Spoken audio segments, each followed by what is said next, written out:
भगवान शिव की कथा है। 24,000 श्लोक शिव महापुराण में है, 12 संहिता, और एक एक संहिता भगवान शंकर को समर्पित है। भगवान शिव 6 सूत्र शिव महापुराण के हैं कि शंकर को पाने के 6 सूत्र बताएं। पहला, मस्तक पर तिलक लगा दो, त्रिपुंड लगा लो, नहीं लगा सकते तो गले में रुद्राक्ष की माला पहन लो। इतना भी नहीं कर सकते, तीसरे नंबर का सूत्र है कि भगवान शंकर का मंत्र जाप कर लो, नमः शिवाय, ओम नमः शिवाय। ये भी नहीं कर सकते तो मंदिर में शंकर जी को 1 लोटा पानी चढ़ा दो, चौथा सूत्र। 5वां सूत्र है, इतना भी नहीं कर सकते तो किसी शंकर के मंदिर के पास में से निकल कर चले जाओ तो शंकर के मंदिर का शिखर का दर्शन हो जाएगा। शिखर दर्शनम सर्व पाप नाशनम, बस उतना भी बहुत है। ये 5। और 6ठे नंबर का सूत्र है, अगर इतना भी नहीं कर सकते तो पूरी जिंदगी में अगर 12 ज्योतिर्लिंग पर पहुंचकर शंकर की कथा को सुन लोगे तो फिर दूसरा जन्म नहीं होता सा। ये 6 सूत्र शंकर को पाने के हैं, भगवत भक्ति को पाने के हैं, भगवत रस तत्व को पाने के हैं। 6 सूत्र है, शंकर का अनुमोदन करें। ऐसी कौन सी भूमि है, ऐसी कौन सी जगह है जहां शंकर नहीं है? हर जगह, हर तत्व में, कण कण में, हर जगह पर वही तो समाया है। बस हमारे नेत्र परखैया नहीं है, इसलिए हम पहचान नहीं पाते। बहुत दुनिया के लोग बहुत कम पहचान कर पाते हैं। बस अंतर तब आता है एक घर के बुजुर्ग माता पिता को और एक परमात्मा को लोग अंतिम तक नहीं पहचान पाते। अंतिम तक बहुत कठिन। माता पिता सब कुछ दे देते हैं बच्चों को। एक सास अपनी बहू को जब पसंद करके आती है, जो सास कभी अपनी देवरानी जेठानी की एक अंगूठी नहीं दे वो हाफ सेट दे के आ जाती है। सोचो जरा, विचार करो, खुद कैसी भी साड़ी पहने पर बहू को एक से बढ़कर एक चढ़ावे में चढ़ा देती है, तैयार होने का डब्बा भी देती है, नंबर की चप्पल भी देती है, सब कुछ देती है। शादी नहीं होती उससे पहले ना जाने कितना सास बहू को दे आती है। कितना विश्वास सास का बहू पर होगा। और बहू जब पहली विदाई में घर से सास के यहाँ से जाती है तो अलमारी में ताला लगा के चाबी घर ले जाती है। सोचो, सास ने कितना विश्वास करा, सब कुछ दे दिया, और बहू ने ऐसा विश्वास करा कि चाबी तक बटोर के पहली विदाई में ले गई। पहली विदाई क्यों? क्योंकि नंदे आई है, डोकरी निकाल के ना दे दे कच्छो। विश्वास कहाँ, भरोसा कहाँ, पूर्ण तक कहाँ है? भगवान शंकर की कथा कर रही है।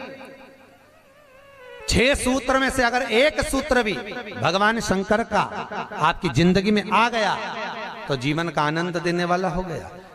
ध्यान देना, कन्यादान जो तुमने करा है उसका पुण्य तुम्हारे मरने से पहले हो सकता है कि समाप्त हो जाए।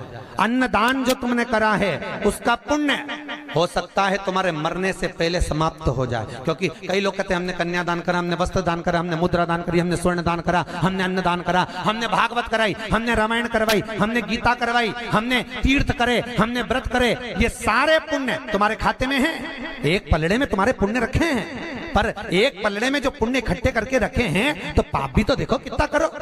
पाप भी तो देखो, मालूम पड़े मुंह से किसी की निंदा कर दी, उसी पुण्य में से कम हो गया। हुआ कि नहीं हुआ? अरे बोलो तो सही, अब 200 रुपए लेके आई थी, अब 200 रुपए में से खर्चा करते जा रहे हो तो होगा कि नहीं होगा खर्चा? थोड़ा गलत बोल दिया, पुण्य समाप्त हुआ। किसी को अपशब्द बोल दिए, पुण्य समाप्त हो गया। किसी के लिए गलत देख लिया, पुण्य समाप्त हो गया। किसी के लिए गलत सुन लिया, पुण्य समाप्त हो गया। हमने पुण्य तो बहुत कमाया, हमने ढेर पुण्य इकट्ठा करा। कन्यादान, वस्त्रदान, अन्नदान, मुद्रादान, स्वर्णदान, भागवत, रामायण, गीता, यज्ञ, अनुष्ठान, संत पूजा, गुरु पूजा, सब कुछ करी, पुण्य तो ढेर इकट्ठा करा। पर मरने से पहले ये सारा पुण्य तुम्हारा बोलने से, अपशब्द कहने से, ताना देने से, निंदा सुनने से, गलत देखने से समाप्त हो गया। पर शिव महापुराण की कथा कहती है सारे पुण्य तुम्हारे मरने से पहले भले समाप्त हो जाएंगे, पर शिव महापुराण की कथा यदि तुमने भूल से भी 5 मिनट की भी सुन ली तो वो जिंदगी भर अटल और अमर हो जाती है, वो कभी समाप्त नहीं होती।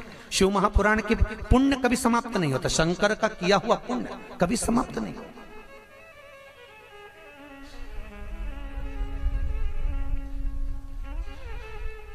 आज वो कोई कह रहा था गुरुजी वो हम पोटलियां बना के लाए हैं तो एक एक मंदिर में पोटली चढ़ाएं और कई चढ़ाएं। हमने कहा लो आए हो इतनी दूर तीर्थ करने के लिए, 5 रुपया 10 रुपया 2 रुपया करो, जो तुम्हारी मर्जी पड़े चढ़ाओ। 84 महादेव का क्या बार-बार दर्शन करने जाओगे? ब्रज 84 कोस की परिक्रमा तो तुमने ना जाने कितनी बार लगा ली होगी ब्रजमंडल में पहुंचकर, पर 84 महादेव का दर्शन करने के लिए आए हो। और वो 84 महादेव जिसको स्वयं भगवान शंकर की बहन छिप्रिया ने प्रकट किया था, शंकर के ही रूप तत्व से 84 रूप में उनको प्रकट किया है। पूरे विश्व में कहीं पर नहीं है, केवल उज्जैन में, केवल उज्जैन। तो भगवान शंकर की कथा कर रहे हैं, भगवान भोलेनाथ का चरित्र वर्णन कर रहा है। 6 सूत्र में से एक सूत्र भी अपनी जिंदगी में उतारा तो जीवन सार्थक हो गया। मात्र भगवान शंकर की पावन कथा का रसतत्व ग्रहण करें। एक देवराज नाम का ब्राह्मण शरीर में ताप पड़ गया और शरीर में ताप पड़ने के कारण बहुत ताप पड़ा तो शंकर के मंदिर में पहुंच गया, बैठा। अब वहां तो थोड़ी थोड़ी देर में शंकर के मंदिर में कथा हो रही थी, प्रवचन चल रहे थे, शिव महापुराण का चरित्र चल रहा था, और ये थोड़ी थोड़ी देर में पंडित जी चिल्लाए हर हर महादेव। अब जैसे ही पंडित जी चिल्लाए तो इसके शरीर में ताप पड़े, इसको आ रहा बुखार। अब बुखार आए और कहीं का चिल्लाए, सिर दर्द हो और कहीं का चिल्लाए तो बड़ा बुरा लगे महाराज। अब इसको तो बड़ा अंदर से खटकाओ कि बताओ मेरे तो शरीर में ताप पड़ रहा, महाराज हर हर महादेव चिल्ला रहा, पर बोल सकता नहीं।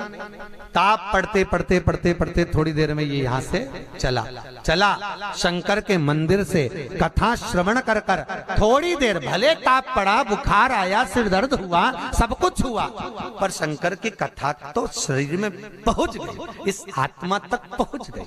होता है जब घर से चले होगे तो सोचे पाँव दुख रहा है, बुखार आ रहा है, सर दर्द हो रहा, ये हो रहा, वो हो रहा, पर शंकर के धाम में पहुंच गए तो अब ये सोच लो कि तुम शंकर के हो गए, तुम शिव के। यहाँ बिठले सेवा समिति के कहने पर नहीं आए, यहाँ पाठक जी के कहने पर नहीं आए, यहाँ हमारे कहने पर नहीं आए, यहाँ तो हम भी बुलाते तो तुम नहीं आते, क्योंकि ये नगरी महाकाल की है। महाकाल का राजा है महाकाल, और महाकाल राजा का एक नियम है, यहाँ कोई राजा, कोई मंत्री, कोई बड़े से बड़ा राजपाट वाला इस नगरी में रात नहीं रुक सकता, यहाँ का नियम है।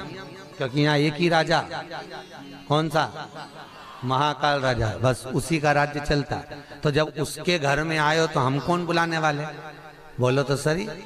उसने बुलाया, उसने ठहराया, उसने खिलाया, उसने घुमाया, 5 दिन घूमो फिरो, उसका दर्शन करो, आनंद करो, घरे जा। घर वाले पूछे कहाँ गई थी तो कहना महाकाल के घर गई थी, उसने बुलाया। रामकृष्ण परमहंस जी से एक ने कहा, रामकृष्ण परमहंस जी से बोले, अरे रामकृष्ण परमहंस जी, हमने सुना है कि माता जगतजननी जगदम्बा शारदा भवानी माँ देवी आपसे बात करने के लिए आती हैं, आपसे मिलने के लिए आती हैं। रामकृष्ण परमहंस जी ने कहा, तो रामकृष्ण परमहंस जी, अगर देवी जी तुमसे मिलने आती हैं, देवी जी तुमसे बात करने आती हैं, जगदम्बा तुमसे मिलने के लिए आती है, तो रामकृष्ण परमहंस जी एक काम करो ना, एक आध बार माता जी को हमारे घर भी भेज दो। हंसी उड़ाने वाले तो कुछ भी बोल देते हैं, एक आध बार माता जी को हमारे घर भेज दो। रामकृष्ण परमहंस जी ने कहा ठीक है, एड्रेस बता दो, देवी जी को तुम्हारे घर भेज देंगे।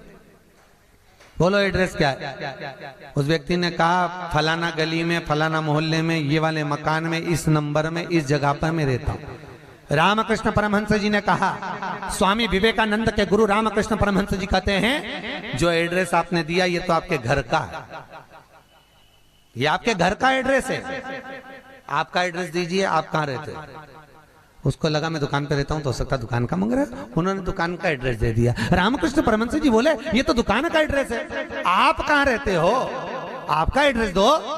तो रामकृष्ण परमहंस जी के शब्द सुने तो उस व्यक्ति ने कहा ये हमारा ही तो एड्रेस है। रामकृष्ण परमहंस जी बोले जिस घर का एड्रेस दिया वो तो घर का है, जिस दुकान का एड्रेस दिया वो तो दुकान का, कि दुकान यहाँ है वो वहां घर है, तू कहाँ रहता है, तेरा एड्रेस बता, तू रहता कहाँ है। रामकृष्ण परमहंस जी के शब्द सुने, उसने चरण पकड़ लिया और रामकृष्ण परमहंस से पूछा आप बताओ कि मेरा निवास कहाँ है।